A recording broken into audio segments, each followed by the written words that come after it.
Hey guys, welcome back to the channel. In this tech tutorial video we're going to show you how you can pan on pages you create and edit in the Framer website editor. So let us dive into this.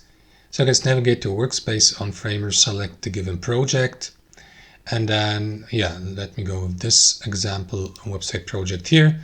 Navigate to the given page, and then guys, what you want to do is switch from the select tool at the bottom to the pan tool, and then the cursor will switch to that hand icon. So or cursor, it works almost the same way as on most other website editors.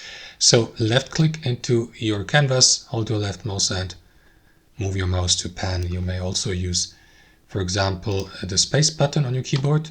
Press and hold it and then left click, and that is going to give you the opportunity to pan across your canvas. To disable the pan tool, click into the select tool here, and as you can see now I can't pan anymore on my page. That's how it works, guys. Thanks for watching. Hope you enjoyed it, got some value from it, and we'll catch you later.